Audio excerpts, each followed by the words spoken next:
All right, so I've been waiting not a long time, but a little bit of time to do this video. If you guys have watched my past videos, all of my, I guess, both center fire rifles that you've seen, as well as my 22 LR, which is a Rimex, have all been essentially Zermatt arms, which is also Bighorn actions. And this will be my first custom action that is not from Bighorn. So looking around on YouTube when I was trying to decide is what my next one is going to be, so considered Defiance, Impact, Lone Peak, Kelbley, or Kelbleys, I think is the right way to pronounce it, action. Talked to a few folks, ran their action or their bolts, but looking through YouTube, it was really hard to find much up close and really any information on the Lone Peak at all. And so I figured, well, if I was going to go ahead, and I chose to go with this one. This is a Lone Peak Fuzion. It's a short action. So this is 6 GT. I figured maybe I'd go ahead and make a video. I don't know how informational it is. There's not a ton of information really anywhere, even the website's kind of basic stats of what this action is. But I'll kind of show you some close-ups on the camera. But this is somewhat an extension, we'll call it DIY with some gunsmithing if you choose to go that path. And so the Fuzion, much like any of the rest of the actions that are out there now that they're custom, the tolerances that these things are machined to allows for pre-fit. So pretty much at home gunsmithing is no different. Now this one, I had ordered 2 backup barrels for, I was actually going to use them on the Origin actions that I had before I decided to buy and try something else. And I also had a match certificate from GA Precision for a free chambering and threading. So so there's a gunsmith in this one as it relates to the barrel. They did go ahead and send it back as a barreled action. But the thing with the Fuzion is, even if you do have your own barrels or you have backstock of barrels, the Fuzion's no different, where you could send them the barrel without the action and they'll chamber it because the tolerances are so good on the action.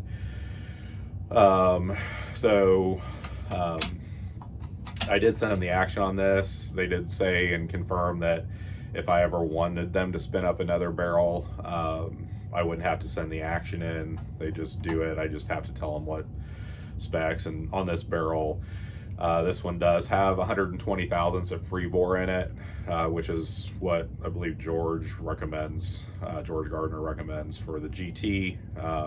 So I'm still going to run a GT. So this will be my first barrel with that much free bore. And so I think I'm gonna, I'm actually starting load development on this, waiting for the scope to come back from Vortex, the Gen 3. I sent it in to see if they can improve some of the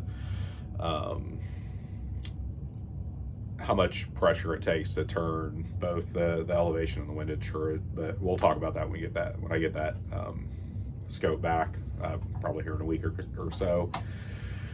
The other thing I did, this is an MTU profile barrel, and they cut it down to 22. I wanted to see how much different it made, and see maybe if it was a little bit smoother in and out of barricades. And the other thing is, I'm waiting on to start the process. Ordered a Area 419 Maverick brake, so I thought maybe having a little bit shorter, running a braked suppressor would also be an enhancement. But over the barrel that I had in the other GT. I still picked up, I think, 1 pound 4 ounces with this MTU, even at a 22 versus a 26-inch barrel. So, but enough about that. So the Fuzion. So I'm going to pick up the camera and give you a few close-ups of this. One thing before I do that, just because it'll be hard to run kind of both hands. Super smooth. This does have some lube on it. But that bolt's super smooth. Pushing down, I can't really get it to bind up. I can get it to grab a little bit at the front end of the push if I'm really pushing up on that bolt handle to see if I can bind it against the top of the action with that bolt. But definitely an improvement, subtle improvement probably for most over the running of the bolt of my Zermatt, which were still really good.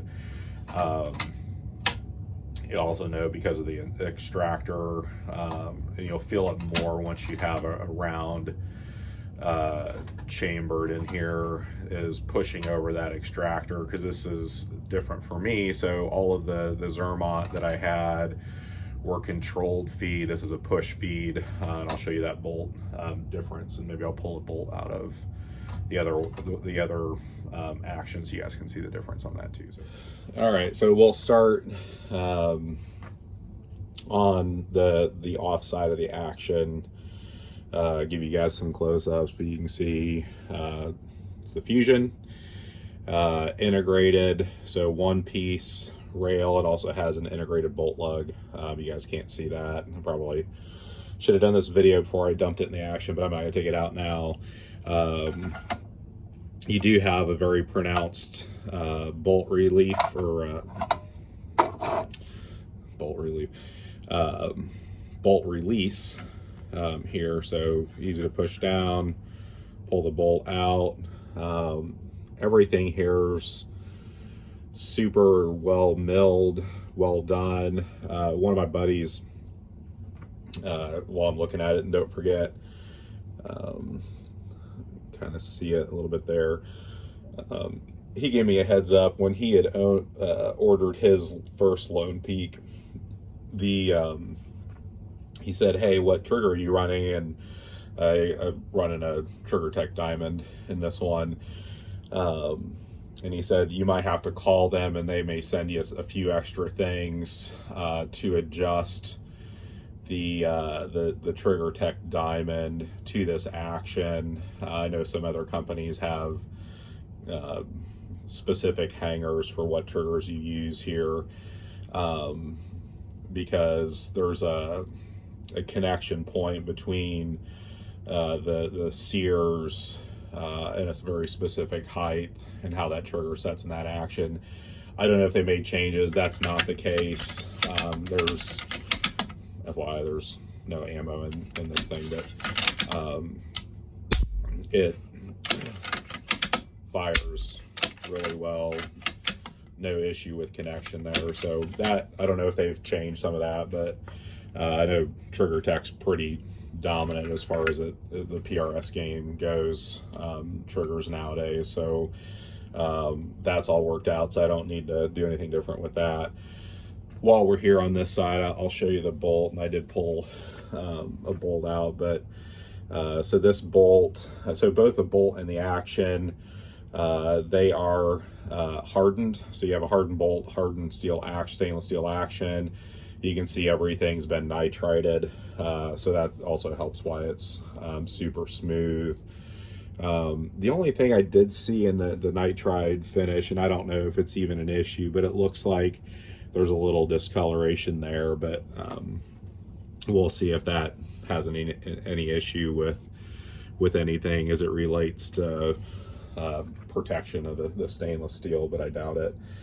And then you can see the bolt face on this. So I'll go ahead and show you this now. So this is my Bighorn action. You can see there's a slot, I think you can see it, at the bottom, where when you run the bolt, the head of the case actually slides up into this. That's why it's called control feed, versus this one, there's no relief cut there. And so the bottom of this bolt face pushes the round out of the magazine. And then once you get into the chamber, the extractor lip has to catch the rim of the case, the rim of the head of the case. And then you have a plunger on this one that pushes towards the ejection port of the action, ejecting your case as you get it out. And this thing flings cases like none other.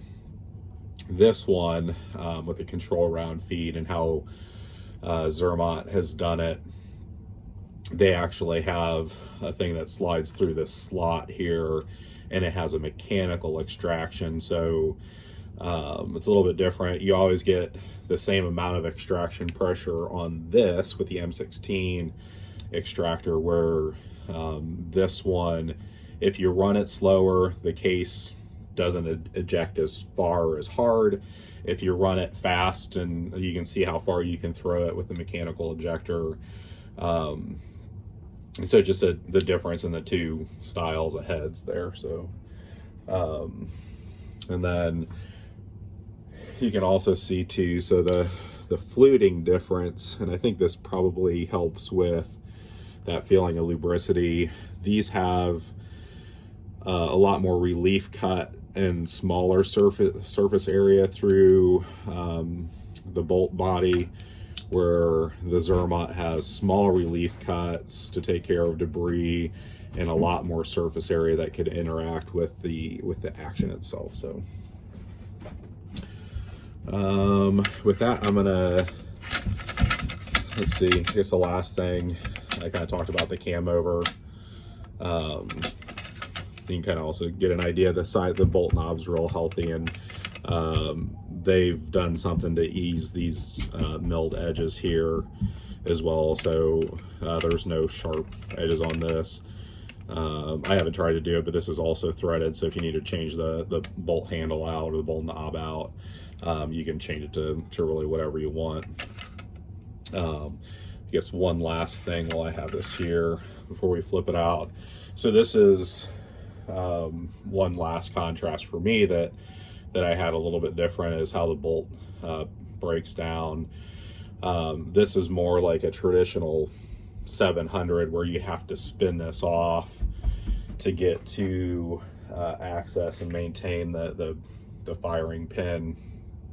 I just got this the other day, so this is from Fix It Sticks. It's a removal tool for the firing pin mechanism in a 700 action. It fits on your wrench, and really what you do is you stick, there's a little, if you can see it, make sure you got any camera, there's a little notch here that goes in this notch, and you pull kind of up and away, and then you can spin this out. See if I can do it on camera here.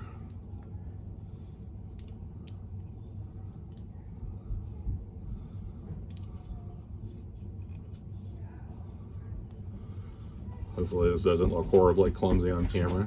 And then you get access to your firing pin, and then you can service it, clean it, whatever. So it's that guy. In contrast to that, the Zermatt was nice because it's essentially a toolless. You just spin it backwards, you get it to a point, it releases, slides out.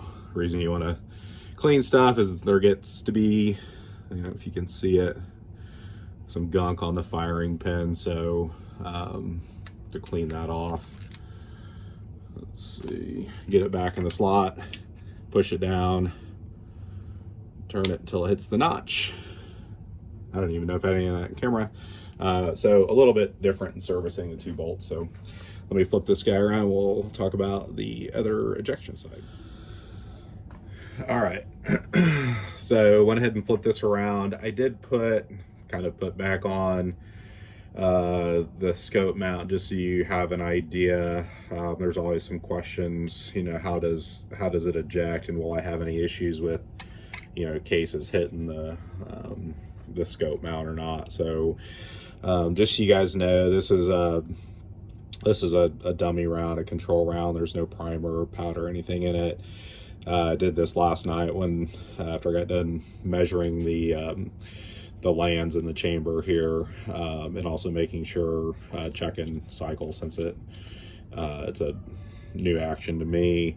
So I'm gonna go ahead and run this through, so you can see no primer in there. I'm gonna go ahead and shoot this up, see where it sits. Go ahead, and I'm going to do this opposite hand, so we'll see how this goes. Run it forward. You can see there's going to be a little bit of cam over to push past that extractor. Do it with this hand. Running the bolt normal speed, there's no issue whatsoever here. Coming back, and you can see it flings the heck out of that thing. So really solid extraction, comes out, you know, right where it should, doesn't flip it up. So should have no issues running PRS speed stages through this. So nice healthy ejection port. Feels like there's plenty of, I'm gonna say, I feel like meat left on this action.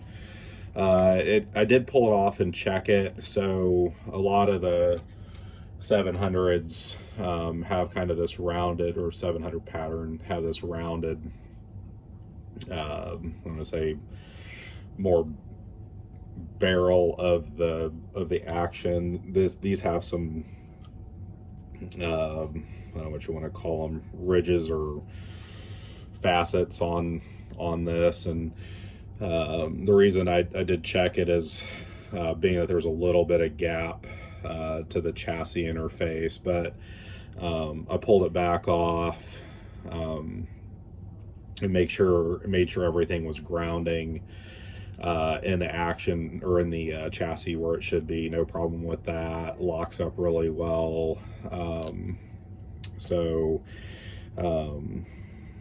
Not a whole heck of a lot else to say. I do know on their website, depending on what you're going to use the actions for, I think their standard cut, I believe, is for an AW mag style cut.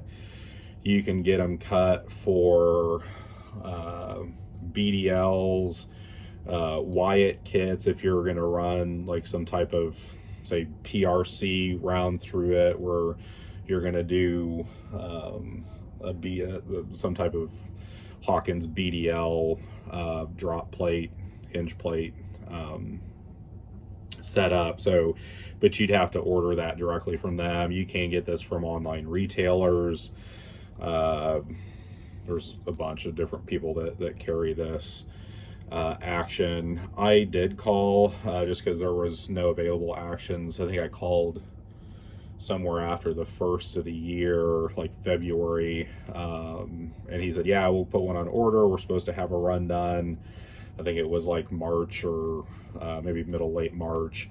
So I did just go ahead and order this from them. Super great to work with. So I don't know if let's see if there's anything else to say about this. I guess, you know, if you all are curious, want to know more about it, or something specific, you can comment below. I do try and keep up with most of the comments, and I do appreciate that, to make sure that you guys, I guess I'm not rambling for things you don't care about. So other than that, super happy, excited to get load development done and run it in the first match. I think I'm going to be doing a team sniper shoot over in Ohio with one of the guys who shoots way better than I do. So that should be fun, but gotta wait for Vortex to send the Gen 3 back to see if they can improve the turrets. Still super happy with the Gen 3. I know my buddy, he took his ZCOs off of his rifles for the Gen 3, so that says a lot about that.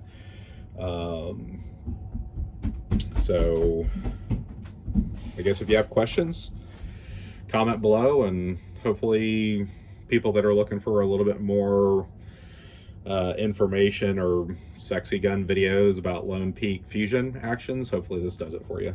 Thanks.